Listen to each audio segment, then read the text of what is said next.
존경하는 헌법재판소 재판관님들께 이 탄핵 심판 사건에 관한 저희 소견을 말씀드릴 기회를 가지게 된 것을 큰 영광으로 생각합니다.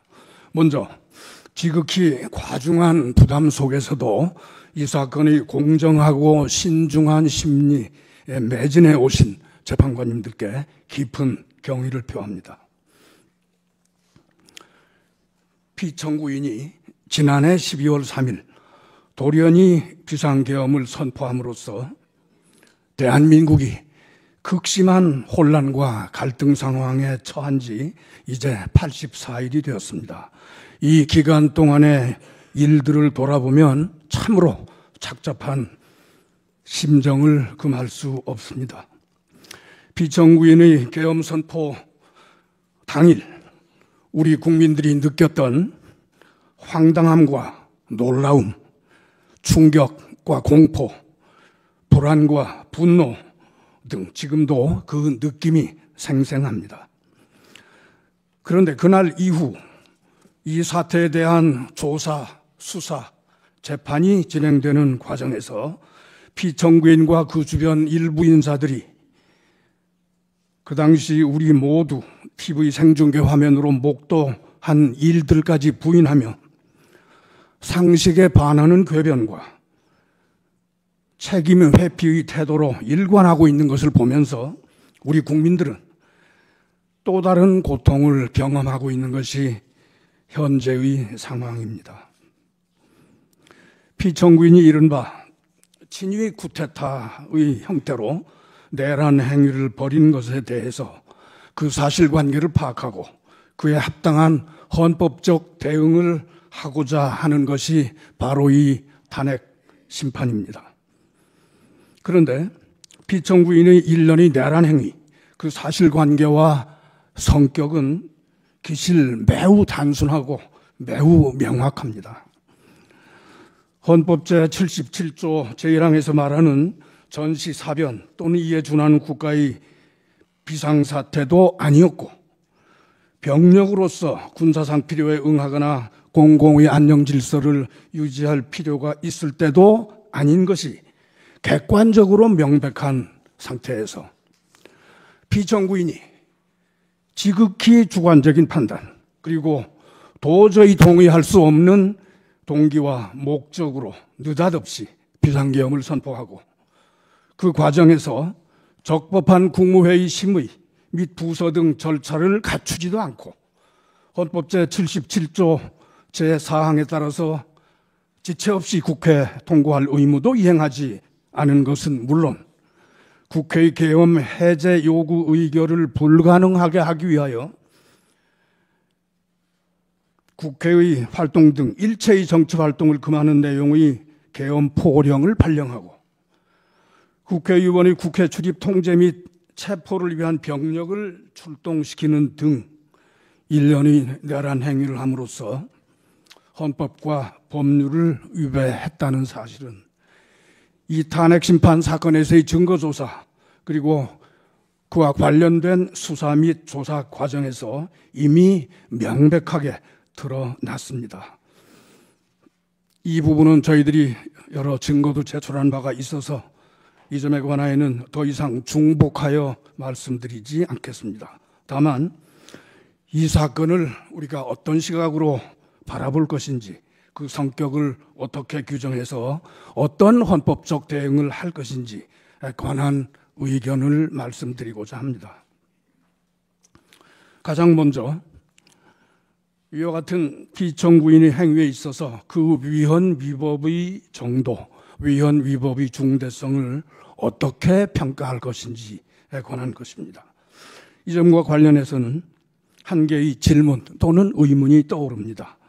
과연 이 사건에서의 위헌 위법보다 더 중대한 위헌 위법 사유가 과거이든 미래이든 있을 수 있겠는가 하는 것입니다.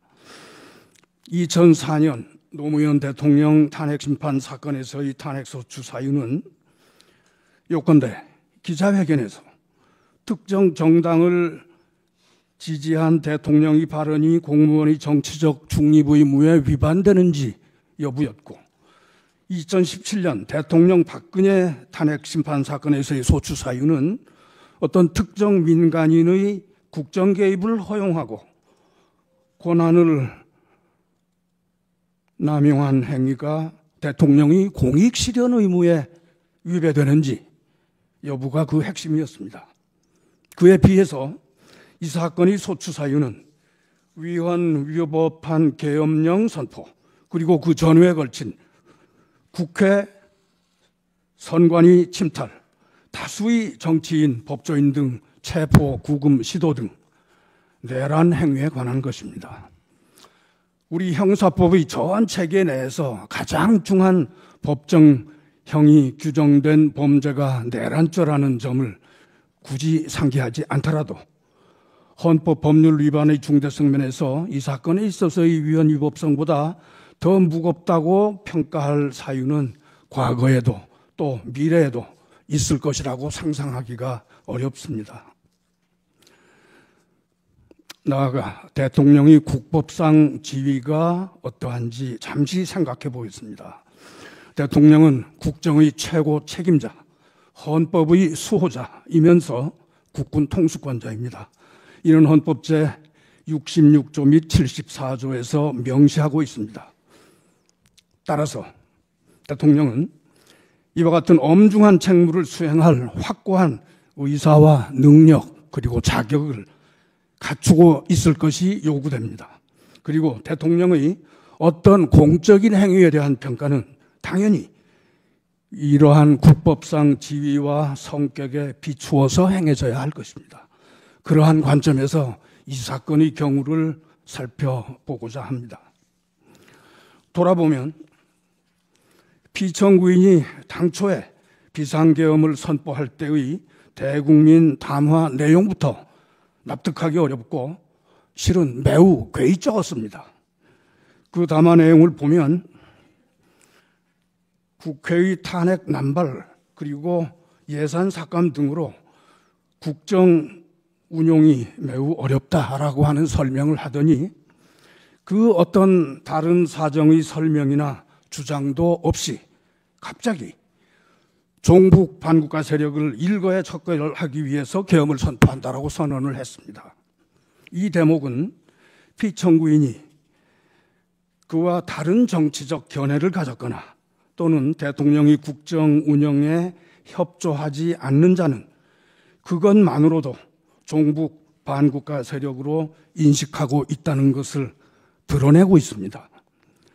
한편 피청구인이 말하는 국정 운영의 어려움이라는 사정이 있다면 대통령으로서는 여야의 대립, 갈등, 국회와 정부의 불통 등이 그 원인인지를 살펴본 다음 무엇보다 먼저 국회 또는 여야당 정치 지도자들과의 대면, 대화, 설득, 협상 등 노력을 시도하는 것이 필요할 것입니다. 그리고 이러한 경우의 필요에 대비하여 헌법은 제81조에서 대통령은 국회에 출석하여 발언하거나 서한으로 의견을 표시할 수 있다라는 규정까지 두고 있습니다. 그런데 피청구인은 이러한 노력은 전혀 하지 아니한 채 상대당과의 대화, 대면 등을 완강하게 거부하고 불타협의 자세를 완고히 유지하던 끝에 난데없이 비상계엄을 선포하는 동시에 병력을 국회에 출동시켰던 것입니다. 이는 피청구인이 국정의 최고 책임자 그리고 헌법의 수호자로서의 지위와 책무에 대한 인식을 하지 못하고 있다는 것을 여실히 보여주는 것입니다.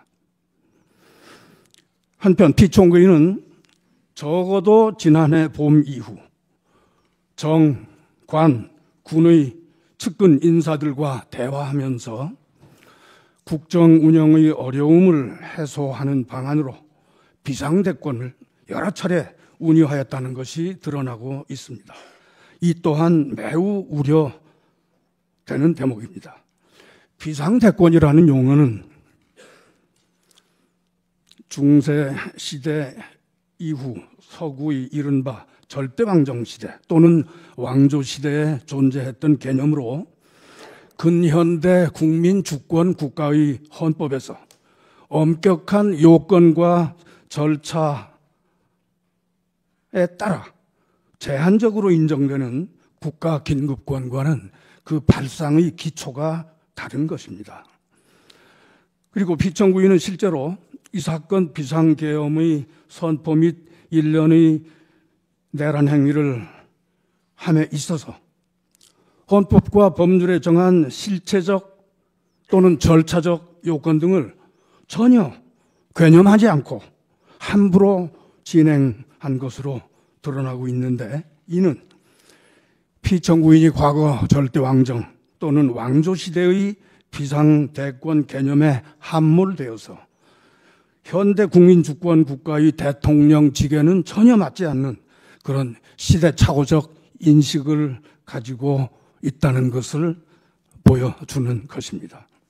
이러한 점에서 피청구인은 헌법 수호자로서의 의사와 능력, 자격, 나아가 국군 통수권을 보유하고 행사할 능력과 자격을 갖추었다고 도저히 볼 수 없습니다.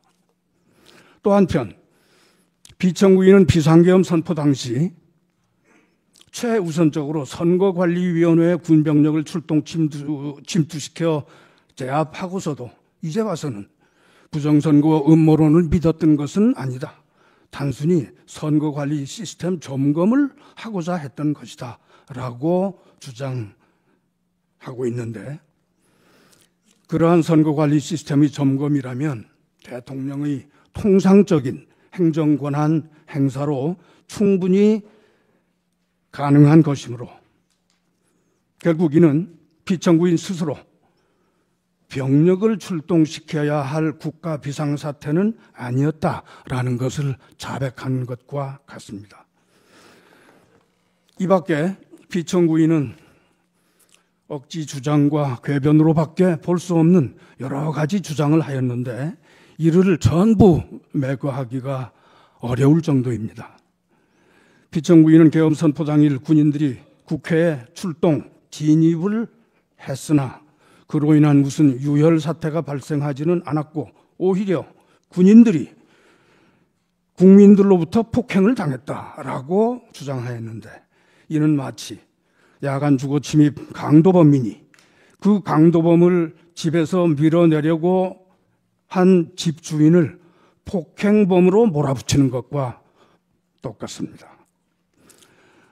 우리 국민들은 만약에 12월 3일 그날 밤 민주시민의식이 있는 국민들이 즉시 국회 주변으로 달려가 계엄군의 국회 진입을 막아서지 않았더라면, 또 현장에 출동한 군인들이 그 제복 속에 소중히 간직하고 있던 민주적 양식과 양심에 따라 피청구인의 불법적 명령에 소극적 저항을 벌이지 아니하였더라면, 그리하여 피청구인의 의도와 계획이 그대로 진행되었더라면 그 후 얼마나 끔찍한 사태가 벌어졌을지 상상하면서 지금도 몸서리를 치고 있습니다.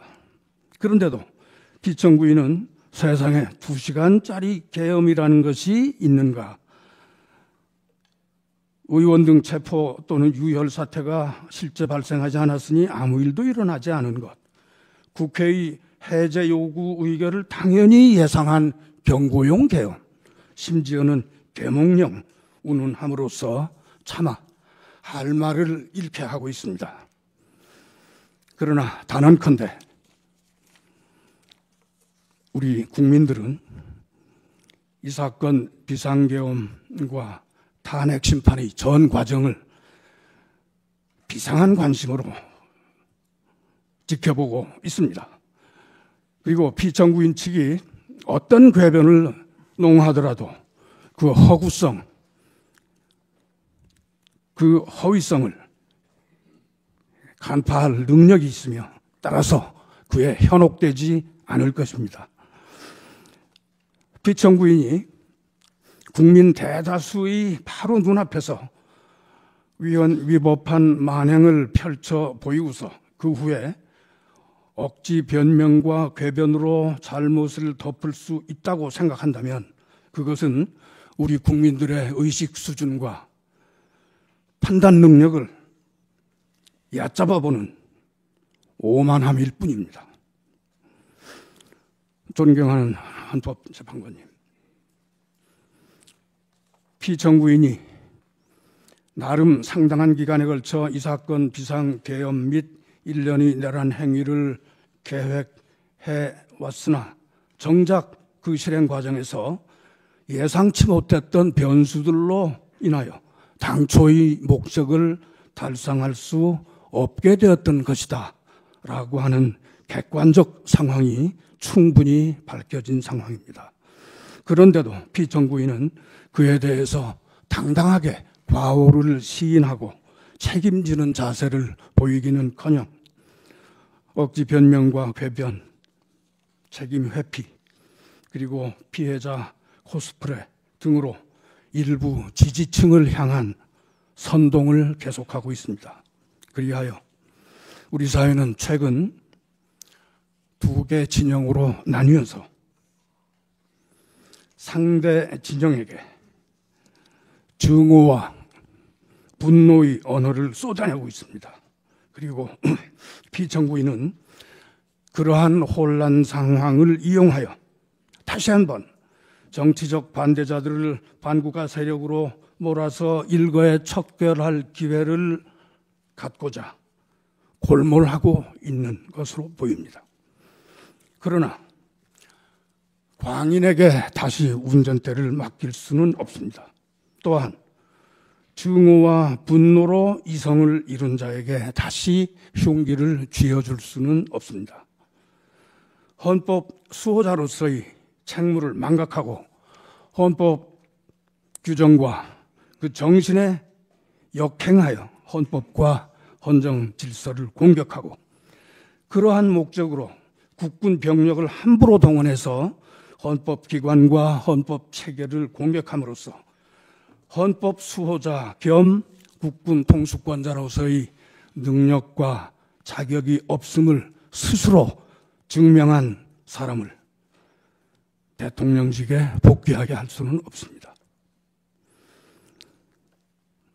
피청구인의 무모하고 무도한 행위를 그 행위로 인한 헌정 질서의 위기, 그로 인한 현재의 혼란과 갈등, 반목, 적대의 상황을 가장 빠르게 극복하기 위한 노력을 서둘러야 할 것입니다. 한 걸음 더 나아가서 오늘의 이 탄핵 심판은 단순히 피청구인 한 사람의 대통령직 유지 여부를 가리는 데 머무르지 않습니다. 이것은 우리 헌법의 존엄을 지키고 우리 민주주의 가치를 수호하며 입헌민주공화국 대한민국의 헌정질서와 법치주의 장래를 결정짓는 중대한 재판입니다. 우리의 입헌민주주의는 이제까지 여러 차례 위기를 경험한 바 있었으나 그때마다 우리 국민들은 용기와 지혜로 이를 극복해 왔습니다. 우리의 역사는 그 고통스러웠지만 위대했던 그 발걸음을 기록하고 있습니다. 이 사건 탄핵 심판은 우리 국민들이 다시 한번 민주헌정 질서의 위기를 넘어서 민주주의를 회복하는 역사의 한 장면으로 남을 것입니다. 존경하는 헌법재판관님, 이제 우리 헌법이 그 스스로 헌법 및 헌정 질서의 수호 장치로 마련해 둔 이 탄핵 심판 제도를 통하여 피청구인의 비상계엄 선포와 일련의 내란 행위의 위헌 위법성을 분명하게 공권적으로 확인 선언하고 피청구인을 대통령직에서 확정적으로 배제해야 합니다. 그것이 헌법의 명령, 국민의 명령, 역사의 명령이라고 생각합니다. 존경하는 헌법재판관님, 이러한 점을 고려하셔서 피청구인을 대통령의직에서 마땅히 파면하여 주시기